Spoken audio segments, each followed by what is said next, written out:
ಯಾರು ಏನು ತಿಳ್ಕೊಂಡು ಪಿ ಎಫ್ ಐ ಮತ್ತು ಈ ಡಿ ಜೆ ಹಳ್ಳಿ ಕೆ ಜೆ ಹಳ್ಳಿ ಹಳೆ ಹುಬ್ಬಳ್ಳಿ ಪೊಲೀಸ್ ಸ್ಟೇಷನ್ ಮೇಲೆ ಏನು ಭಾಳ ವ್ಯವಸ್ಥಿತವಾಗಿ ಸಂಚು ನಡೆಸಿ ಹಲ್ಲೆ ಮಾಡಿದರು. ಪೊಲೀಸ್ ಆಫೀಸರ್ನು ಸತ್ತೋಗ್ತಾ ಇದ್ರು ಅಂತ ಚಾರ್ಜ್ ಶೀಟ್ನಲ್ಲೇ ಆಗ್ತದೆ, ಕೊಂದು ಹಾಕ್ತಾ ಇದ್ರು ಅಂತ.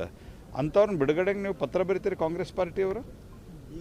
ಈಗ 35 ವರ್ಷದ ಹಿಂದಿನ ಕೇಸು, ಅದರಲ್ಲಿ ಒಬ್ಬನಿಗೆ 75 ವರ್ಷ ಆಗಿದೆ ನನಗೆ ಗೊತ್ತಿರೋ ಮಟ್ಟಿಗೆ, ಒಬ್ಬನಿಗೆ 60-62 ವರ್ಷ ಆಗಿದೆ. ಅದರಲ್ಲಿ ಒಬ್ಬರಂತೂ ಆ ಹೋರಾಟದಲ್ಲೇ ಇರಲಿಲ್ಲ. ಯಾವ ಆಧಾರದ ಮೇಲೆ ಬಂಧಿಸ್ತೀರಿ ನೀವು? ಸಿದ್ದರಾಮಯ್ಯನವರು ಏನು ಮಾಡ್ತಾ ಇದ್ದೀರಿ ನೀವು ರಾಜ್ಯದಲ್ಲಿ? ನೀವೇನು ಮೊಘಲ್ ಸರ್ಕಾರ ನಡೆಸ್ಬೇಕಂತ ಮಾಡಿದ್ದೀರಾ ಅಥವಾ ಇಸ್ಲಾಮಿಕ್ ISIS ಒಂದು ಸಂಸ್ಥೆ ಇದಲ್ಲ ಆ ರೀತಿಯ ಸರ್ಕಾರ ನಡೆಸ್ಬೇಕಂತ ಮಾಡಿದ್ದೀರಾ ನೀವು? ಅಥವಾ ಏನು ISIS ಸರ್ಕಾರ ಇದೆ ಅಂತ ನೀವು ISISದವ್ರು ಅಂತ ಅಂದ್ಕೊಂಡಿದ್ದಾರಾ ನೀವು?